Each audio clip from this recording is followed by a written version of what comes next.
আপনার সিমে অপ্রয়োজনীয় সার্ভিস বন্ধ করার যে কোডগুলা সেগুলো আমি দেখাবো আজকে।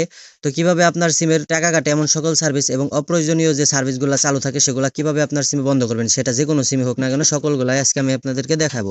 তো অপ্রয়োজনীয় সার্ভিস বন্ধ করার কোড ও নিয়ম, ঠিক আছে।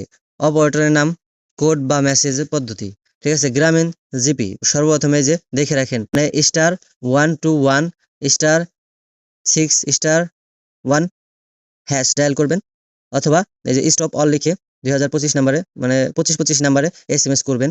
তো আপনার সকল সার্ভিস বন্ধ হয়ে যাবে। তারপর রবি *9 হ্যাশ ডায়াল করুন, অথবা স্টপ লিখে 8991 নাম্বারে SMS করুন, ঠিক আছে।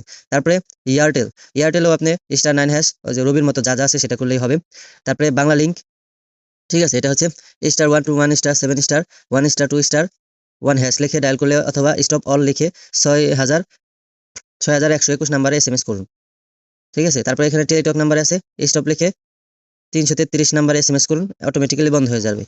সহজ নির্দেশিকা, আপনার ব্যবহৃত সিমের নাম অনুযায়ী নির্দিষ্ট কোডটি আপনার ফোনের ডায়াল প্যাডে টাইপ করে কল বাটনে চাপ দিন।